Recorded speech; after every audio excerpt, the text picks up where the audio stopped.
Hi, thanks for joining. Please make sure you subscribe to follow us on all the various platforms here on the podcast, as well as on YouTube. The stuff we write on Substack, as well as quick takes on Instagram and on Threads. If you're enjoying what we're putting out there, please make sure you're sharing with all your friends and family. And if you have questions or comments about the stuff we're putting out there, please make sure you leave them in comments to us. We'd be more than happy to cover them in future talks. We know that exercise has a host of benefits that come with it. Whether it is mental, whether it is physical, whether it is changes in overall health, we know that exercise has benefit. Particularly if that exercise is done with the correct type of intensity, with the correct type of organization, with the correct type of goals set within the exercise session, so as to cause the appropriate responses that we need within the body in order to change what we're hoping to change. But does this change? Does this impact? Does this alteration in overall health, in mental health, in physical health, in physical stature, in body composition, does it change with when we actually do our exercise? There is a host of factors that come into play as relates to when we get the best benefit, how we get the best benefit. But does the time of day actually impact when we get the greatest benefit from our exercise? Well, let's talk about that. Warning. The following presentation contains information that might contradict what you have previously heard, or believed to be true, about how the human body works, and contains material that is not suitable for closed-minded individuals. Enjoy!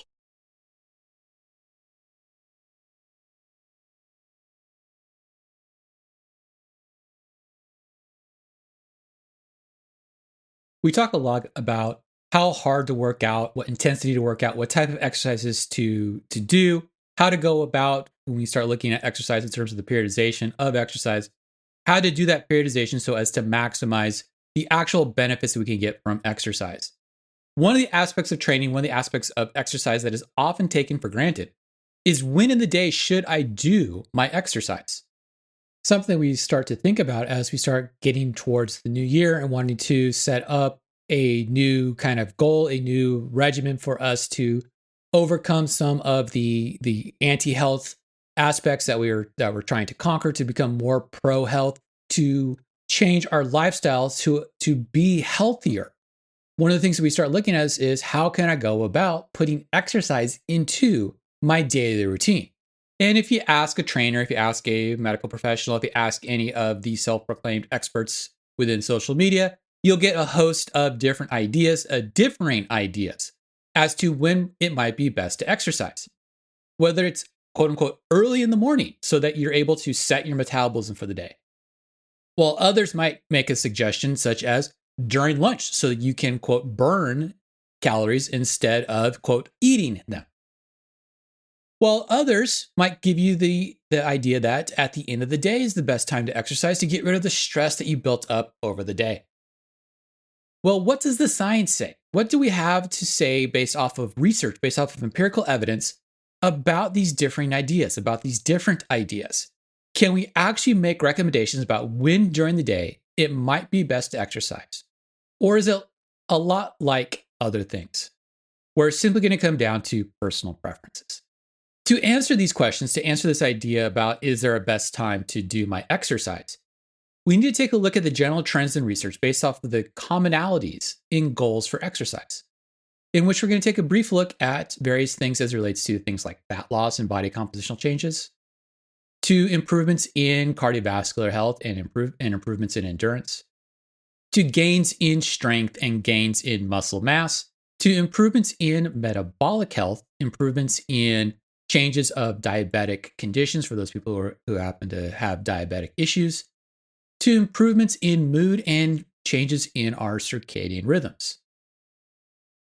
To start off with, let's take a look at what we might be able to say about changes in body composition and changes in fat mass based off of when we actually do our exercise. Well, there tends to be a lot of noise about early in the day exercise leading to greater, quote, calorie use and setting one's metabolism for, quote, higher for the rest of the day. There appears to be no real difference in the changes in metabolism or the changes in fat utilization between those that exercise in the morning versus those that exercise later in the day. The idea of not seeing differences between the time of exercise and changes in fat mass is seen across all forms of exercise, even with the majority of studies being focused on endurance approaches, endurance exercise. There is some evidence to support that if we use a combination of endurance and resistance exercise later in the day, exercise may have a slightly higher positive impact on body compositional changes versus the exercise that we might see at other times in the day.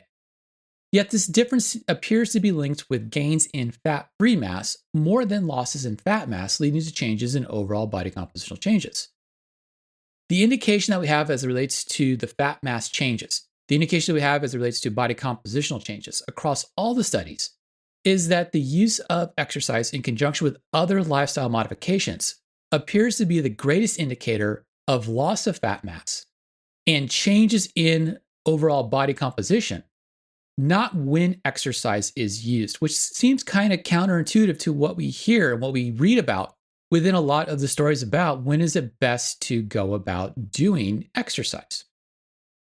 Where we have a lot of linking that we have in terms of anecdotal evidence that early morning endurance activities seems to encourage utilization of more fat as fuel versus doing exercise later in the day, which is true if we simply look at the very low intensity, steady state, or steady intensity exercise studies. Most of us don't actually do that when we start looking at how we go about doing exercise. Most of us are not doing very low intensity, very steady state exercise. Most of us are doing variable intensity, variable rate of exercise, as opposed to doing the low intensity, steady state exercise.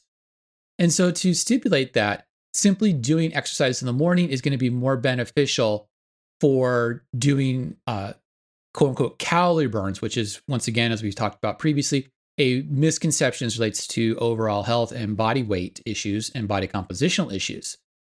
The idea that early morning or morning exercise is more beneficial than other times of the day as relates to either fat mass loss or body compositional changes gets lost when we start looking at the totality of the evidence that we have out there. There is some indication as relates to early morning exercise and control of cortisol levels that can come into play as relates to chronic inflammation and metabolic issues, which we'll cover in a little bit here, that are linked with body compositional changes and linked with fat mass changes. But it's not really simply doing exercise in the morning versus doing exercise later in the day.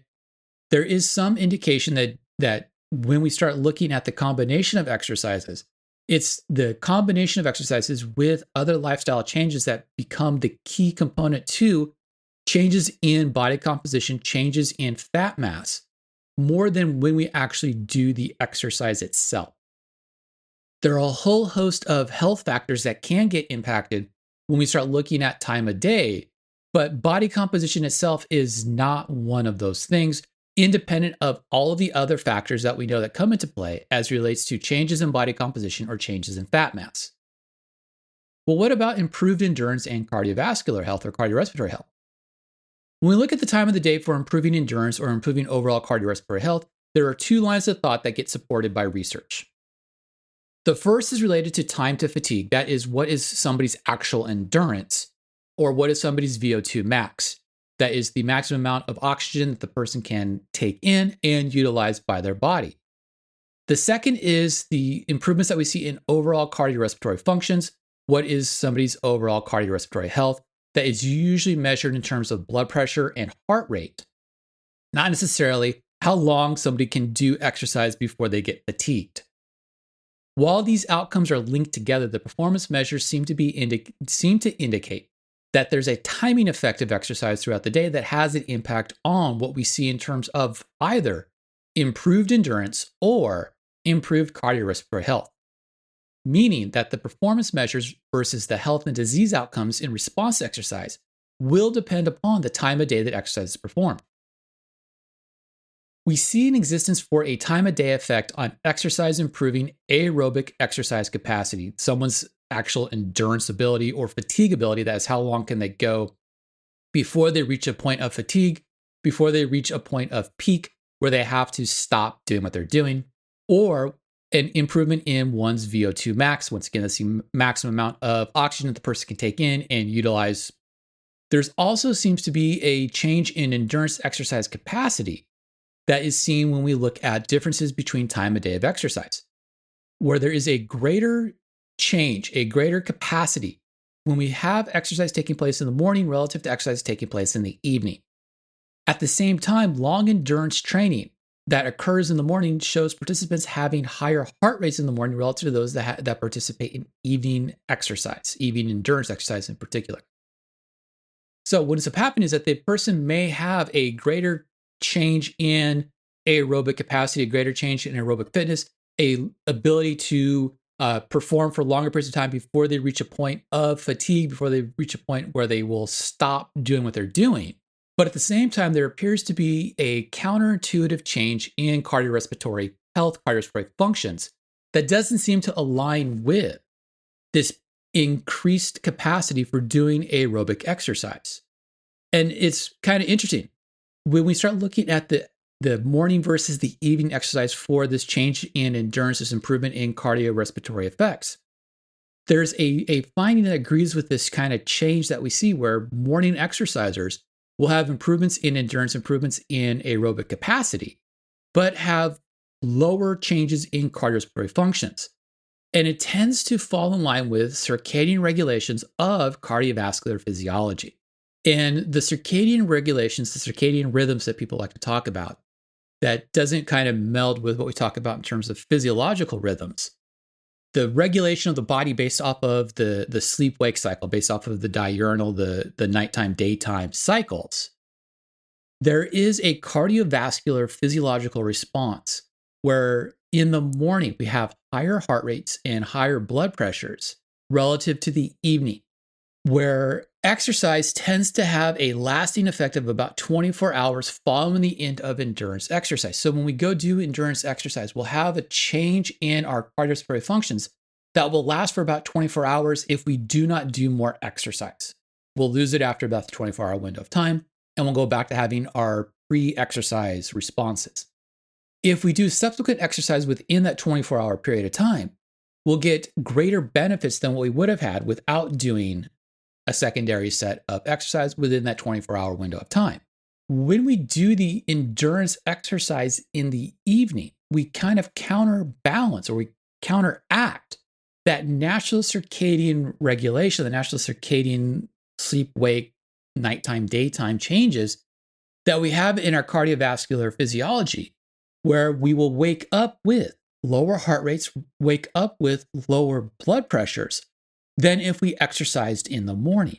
It's very interesting because the evening exercisers don't see the same relative change in aerobic capacity that the morning exercisers see, but they tend to have a better cardiorespiratory health change when doing endurance exercise in the evening, regardless of the training intensity or the duration of training. We also tend to have evidence within the research as it relates to cardiorespiratory changes and endurance changes that show long-term use of evening endurance change leads to greater work capacity relative to morning endurance exercise on the long term. That is, when we do it for greater than 16 to 20 weeks. And there's kind of a couple caveats. When it's less than that 16 to 20 weeks, we don't see that greater work capacity. If we're looking at the very short term, the 4-week studies, the 8-week studies, the 12-week studies, the morning tends to be more beneficial than the evening as relates to work capacity and fatigability.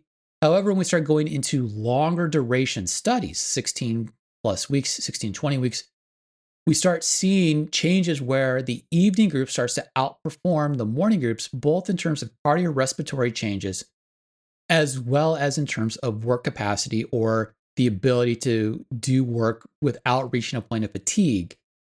That is, they're able to do work at the same intensity for longer periods of time, or do work at higher intensities than they did prior to for a slightly longer periods of time without reaching a point of fatigue. Even with these time of day differences, the relative differences that we do see across the studies tend to be very small, even though they are statistically significant.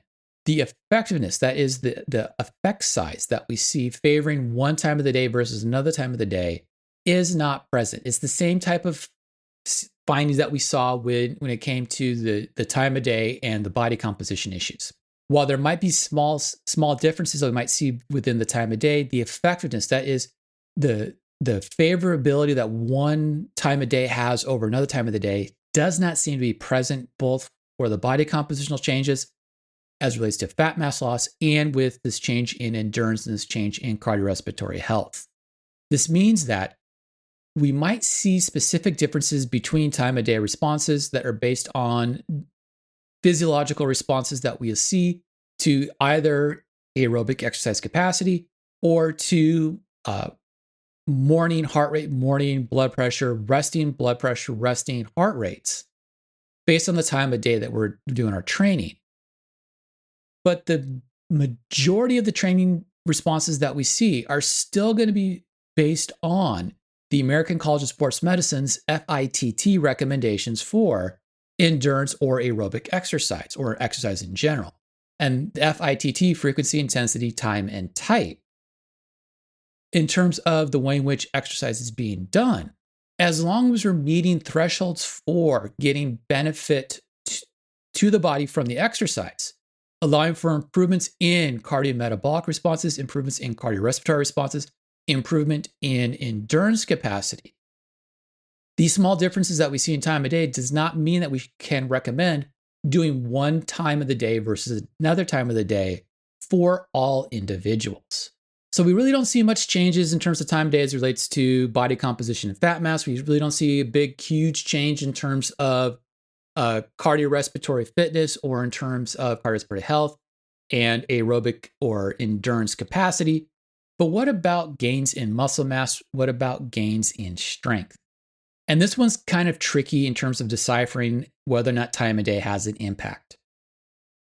There is some indication, there is some evidence to support that later in the day exercise is more beneficial than earlier in the day exercise when it comes to resistance exercise. That is, performing resistance training later in the day relative to earlier in the day seems to have some benefit to it. The problem is that we have just a few studies that have looked at gains in muscle size and changes in overall strength. And these have noted slightly higher gains in evening exercise versus morning exercise. But the problem is we just have a few studies that have looked at it, and the few studies that have looked at it have had issues in terms of populations that are not necessarily generalizable to everybody within the general population. That is, they're looking at specific types of athletes, they're looking at specific types of weightlifters, looking at specific types of exercisers, not the general population. And so it makes it very hard to generalize these findings to everybody outside of those specific populations that were used in the study. The differences seem to be small and may not actually be seen throughout all exercisers, meaning the effectiveness, the effect size, documented showing favorability to one time of the day versus another time of the day, doesn't always favor evening exercise versus morning exercise versus midday exercise.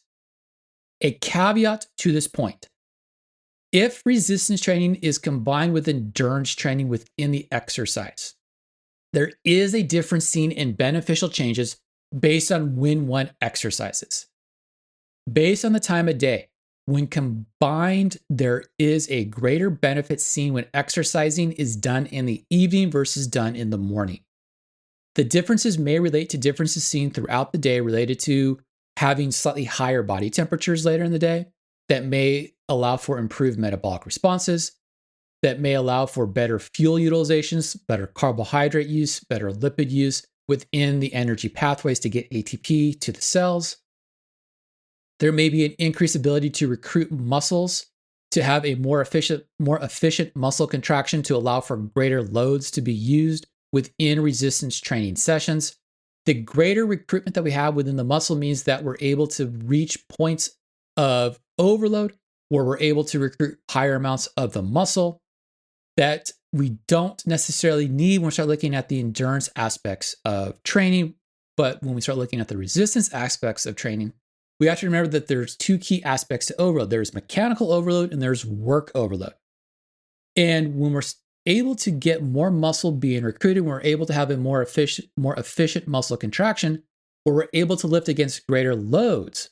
We're able to reach the point of both work overload as well as mechanical overload more efficiently, and thus cause greater mechanical damage to the muscle, which will induce greater changes within the muscle, allowing for the muscle to grow bigger, allowing for the muscle to be able to generate more strength. More strength through the SAID principle, specific adaptations to impose demands.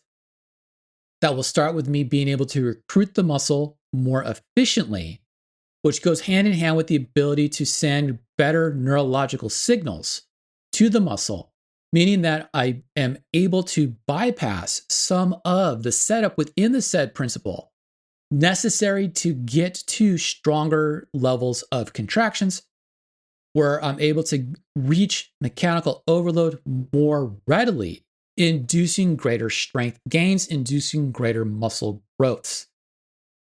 This point allows for a more efficient exercise. The more efficient exercise, so the ability to have all of these aspects of improved recruitment, of improved metabolic utilizations of fuels, allows me to be more efficient within my exercise training, allows me to be more efficient during my endurance training, that allows for a greater carryover to the resistance training session, allows me to be more efficient in my resistance training session, which allows for a greater carryover to the endurance training session. All in all, what this does is allows me to have greater training volume, and the greater training volume leads to a higher probability of reaching the overload necessary to cause muscle damage, to lead to muscle growth, to lead to hypertrophy of the muscles and the bones, to allow for the improvement in muscle recruitment that is necessary to see the changes in strength that we have based off of SAID principle mechanisms of neural recruitment leading to biochemical changes leading to better neural recruitment changes leading to cellular changes, which leads to greater proteins within the muscles, which allows for greater strength capacity within the muscle, which allows for better neural recruitment and greater strength in the long term that we look for when we start looking at the adaptations coming away from resistance exercise. As with all of the changes in strength and muscle growth, the biggest influence is the beneficial changes not coming from necessarily the time of the day, but the order of exercise. And this is kind of important. It's even though we see a slightly better response for later in the day when we have combined endurance and resistance exercise, the order in which exercise is performed is going to be the biggest tell as to, will I see changes in strength? Will I see changes in muscle mass, regardless of when I do my exercise? And the order of exercise that we have to follow is large, closed chain exercises that provide the greatest stimulus to the body. That would be things like bench pressing and squats and deadlifts and pull-ups or lateral pull-downs, presses. All of those exercises that involve multiple joints, multiple muscles, all working to either move the body through space or move a weight through space while the body stays rigid, while still utilizing multiple joints, while still utilizing multiple muscles, is going to provide the greatest stimulus for the anabolic hormonal responses that we need to trigger in order to get the strength gains, in order to get the gains in size coming away from exercise. When we get those as our first set of exercises, followed by small, isolated, open chain exercises where the body is stationary and only one set of muscles is causing the motion, where only one joint is moving within the exercise, is going to allow for the specific overload that we're looking for in order to cause muscle growth within single muscle groups. It's the multi-jointed, large closed chain exercises that initiates the anabolic responses that we need within the exercise session in order to get the growth to come about from exercise. Whereas the isolated mechanical damage to the muscle following these large, closed chain, multi-jointed, multi-muscle grouped exercises, the isolated exercise allows us to have targeted muscle growth within single muscle groups that allow us to have the aesthetic changes that we're trying to get within the exercise session, particularly if we're looking at in terms of the resistance exercise. And this is where it goes back to that body compositional argument in terms of time of day and whether or not we see a benefit coming away from time of day. When we combine the endurance and the resistance exercise, the later in the day exercise has a slightly higher positive impact on body compositional changes versus the earlier in the day exercise. And it has to deal with when those exercises are set up in such a way to have the multi-jointed exercises followed by the single-jointed exercises allows for the maximization of anabolic responses to the exercise combined with all of the benefits that we might see coming away from later in the day exercise. But that doesn't necessarily mean that later in the day exercise is going to be beneficial across all people relative to the earlier than day exercise, particularly in terms of muscle strength or size of the muscles or growth of the muscle and the bones. Which takes us to the next aspect of exercise that we look at in terms of benefits that we can get, and that is our metabolic health. When we start looking at metabolic health, we're really talking about our overall metabolism and our overall level of inflammation as relates to non-communicable diseases and health as relates to what a lot of people look at in terms of quote unquote blood sugar levels. A lot of people will relate this metabolic health issue to diabetes, even though they're related, they're two wholly separate things. What most people look at when we start looking at diabetes is simply a symptom of our overall metabolic health. When we start looking at blood glucose levels, we're looking at what is the circulating levels of blood sugar, what are the circulating levels of blood glucose. That is an indication not of am I eating too many carbohydrates in my diet, but is more an indication of what is my general level of inflammation, and chronic levels of inflammation is going to impact my metabolic health. And we do know that exercise is going to have an anti-inflammatory effect, and that anti-inflammatory effect will have a positive benefit on metabolic health. When it comes to exercise and metabolic health, there is an indication that exercise in the morning is more beneficial than exercise later in the day, even though both will have benefits for the individual. We will get benefits whether we exercise in the morning or whether we exercise midday or whether we exercise late in the day. The differences become more pronounced if we look at exercise as part of a treatment program. And this is where we have to look at what the research is showing. The research is generally looking at people who are labeled as quote unquote pre-diabetic, or people who are using exercise as part of a diabetic treatment regimen. We have to acknowledge that within this, there's a caveat that we have to kind of have in our mind. We start looking at this idea about getting this pronounced benefit from exercise early in the day when we have it as part of a treatment plan for people who are trying to control blood sugar, trying to control inflammation levels. And that caveat is this, and it's what most people miss when it relates to blood sugar levels and the impact that exercise has on blood sugar levels. During and immediately following exercise, there will be a spike in blood glucose. It sounds counterintuitive. It sounds counter to what everything that we talk about in terms of using exercise to control blood sugar levels means. It has to deal with hormonal responses that take place during exercise that will lead to two things. It will lead to, one, a greater release of glucose stores from the liver, as well as a higher rate of glucose return from glucose metabolites by the liver. While we're exercising, we're producing a large amount of lactate, we're producing a large amount of pyruvate. That lactate and that pyruvate get picked up by the liver, and through a process known as gluconeogenesis, will get remade into glucose. There are hormonal signals that come into play that will cause the glycogen stores within the muscle as well as within the liver. And we have to remember that most of the glycogen store that we have is in the liver itself. Those glycogen stores will then get released. It's those hormonal signals to change what we call the Cori cycle. That is the conversion of the pyruvate and the lactate back to glucose through gluconeogenesis, as well as the release of the glycogen stores.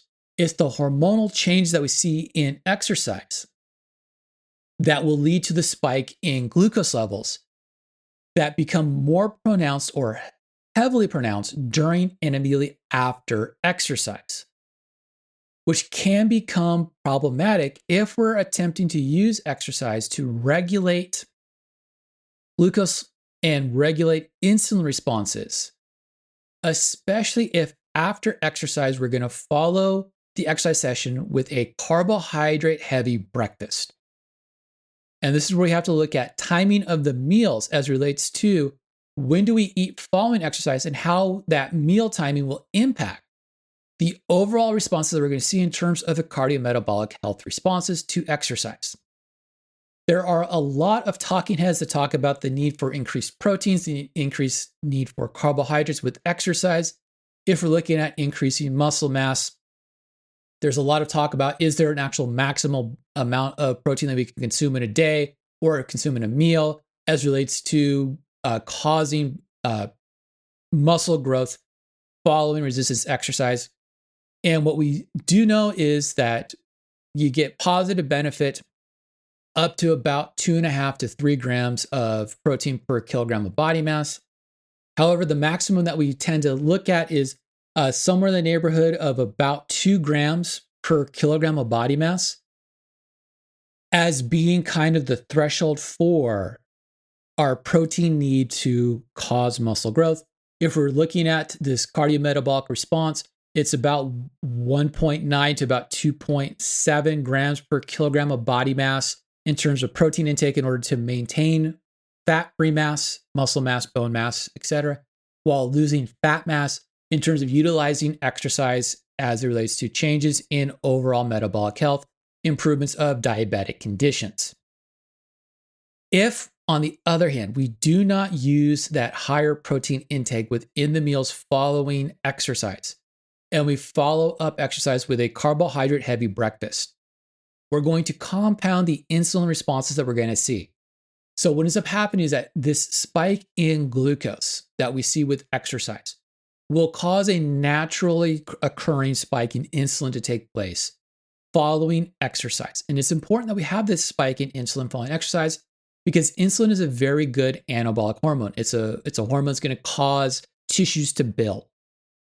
We usually talk about insulin strictly as relates to glucose metabolism or glucose uptake, but that glucose uptake is only taking place at the skeletal muscles, at adipose tissue, and at the liver.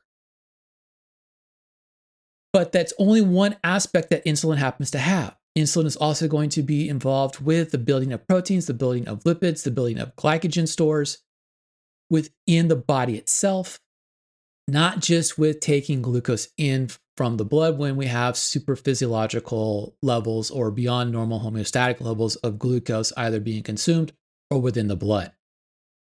And so even though we're going to see spikes in glucose levels with morning exercise, if we're not going to follow up the exercise with a very carbohydrate heavy breakfast, we're going to be able to kind of withstand that spike in glucose with having a naturally occurring rise in insulin that is normal.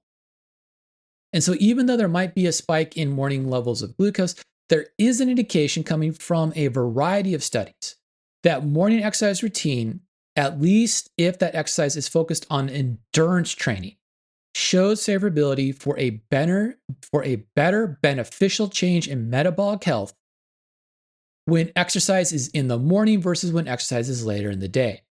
And this becomes especially true if you are already expressing type 2 diabetes or if you have the indication of being quote unquote pre-diabetic or having a healthcare provider indicate that you are pre-diabetic.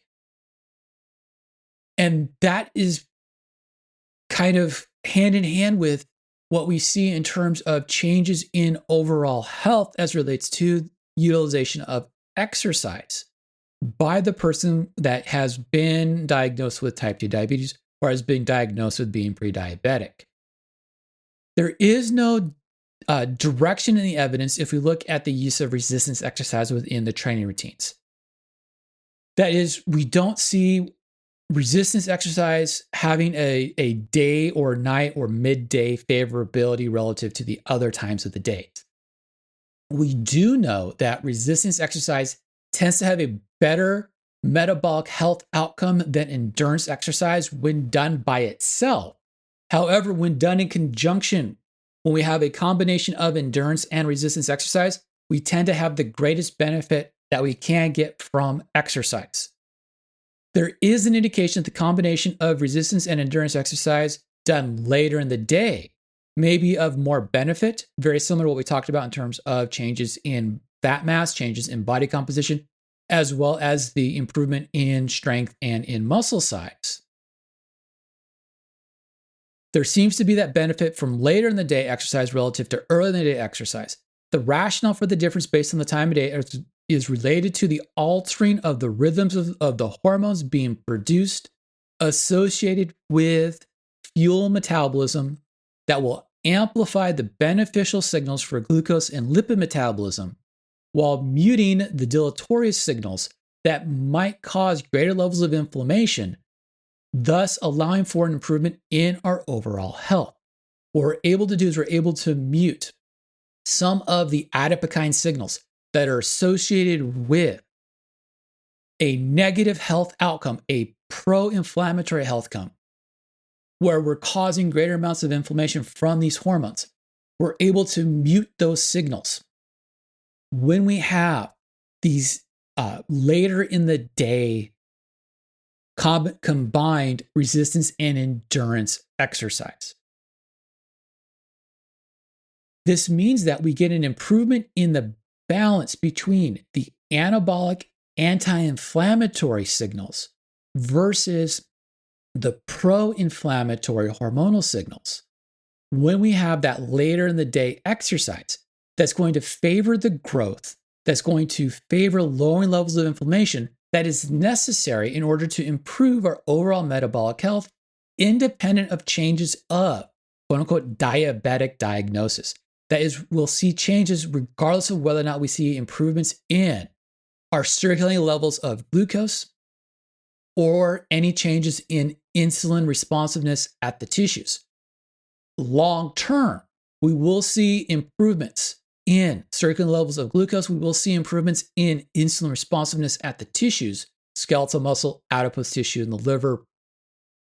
When we start having this later in the day versus early in the day exercise. But once again, it tends to be more about the FITT recommendations for training and the use of resistance exercise within the exercise session more than the type of exercise that is being done and the time of day of exercise. If you're going to simply be utilizing endurance exercise, doing it early in the day is of more benefit than doing later in the day. However, if you're going to do a combination of exercise, doing it later in the day seems to be of more benefit than doing it earlier in the day. But there's no indication within the effectiveness, within the comparison for favorability, to show that favorability is always towards one time of the day versus a different time of the day. Which takes us to one of the last aspects about exercise that we generally don't think about, and that is exercise and its impact on our mood and on our circadian regulation. When we look at this component of overall health, we need to take into consideration what was mentioned as we talked about amplifying or muting signals of our normal hormonal rhythms, what most people refer to as circadian rhythms. What has been indicated in the exercise studies as relates to changing in regulation of these circadian rhythms, of these pulses that have high points and low points throughout the day, that is our natural, normal hormonal rhythms. These kind of rhythms tend to come about through regulations of our quote unquote internal clock. This is an area within the hypothalamus known as the SCN, the suprachiasmatic nuclei, that is an area of the hypothalamus that is just around where the optic chiasm happens to be within the brain.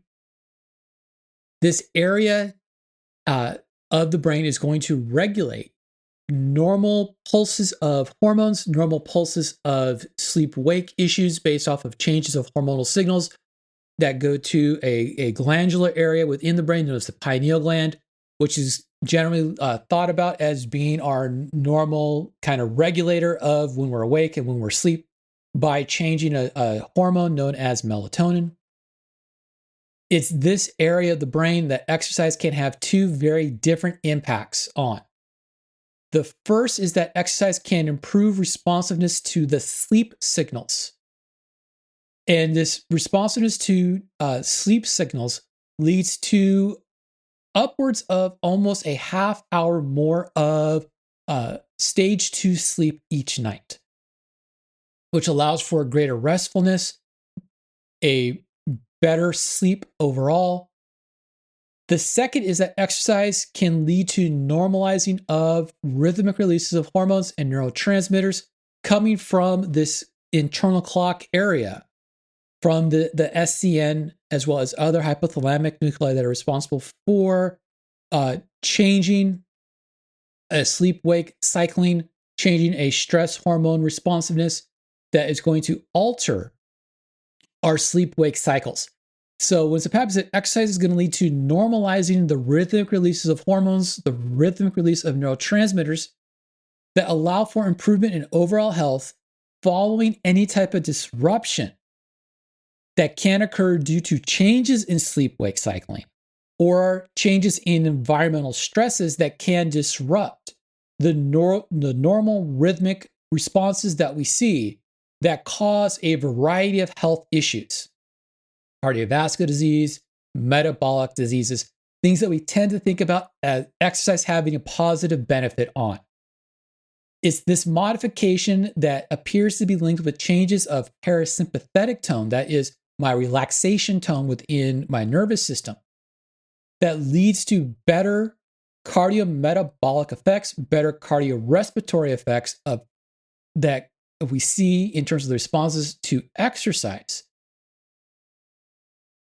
The change that we see in terms of the hormones tends to cause a reduction in overall stress hormone responses that can lead to a reduction in cortisol levels that we also see with changes of our endorphin levels, our met endorphin, our lutein endorphin, sometimes referred to as alpha endorphin and beta endorphin levels that are going to have activity within the brain that's going to lead to normal brainwave patterns to come about that will allow for better responses and better experiences to sleep following a stress disruption in sleep patterns.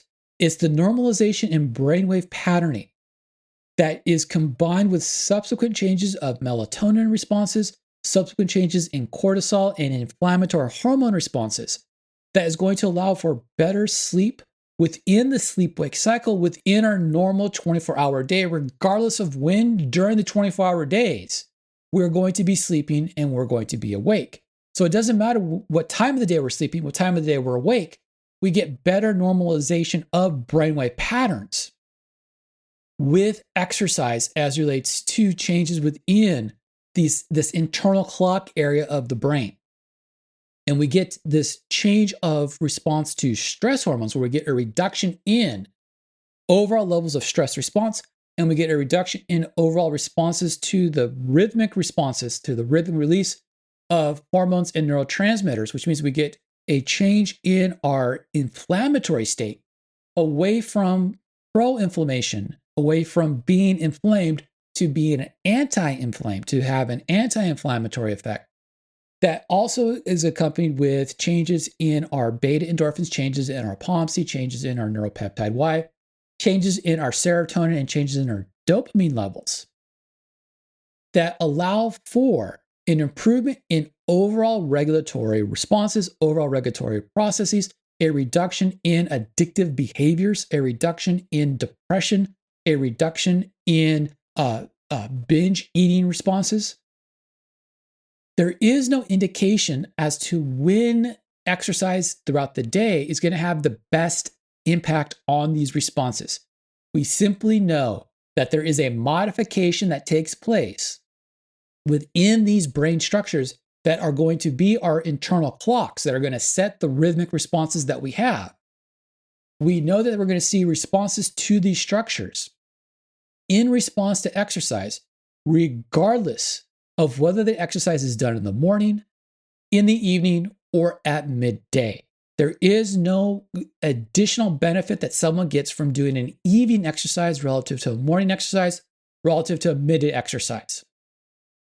The modifications come about from exercise, and it's that exercise combined with the normalization of serotonin and dopamine signals within the brain, changes in melatonin responses, changes in POMC responses, changes in the SCN signaling, changes in normalization of areas of the brain in terms of neurotransmitter rhythms, in terms of hormone rhythms that are linked with improvements of mood and reduction in the incidences of depression, reduction in the incidence of abnormal stress responses, reduction in abnormal sleep disruption due to stress responses. But it doesn't appear that there is any greater benefit that we can say comes from evening exercise versus morning exercise.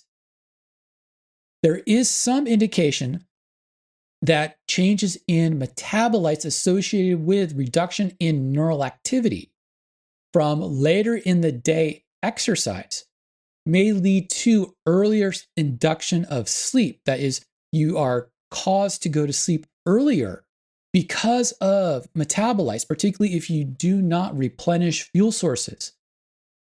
Following exercise, particularly with elevated levels of adenosine, that is one of the prime triggers for sleepiness, for feeling tired, following strenuous exercise, and this is generally seen with following strenuous exercise.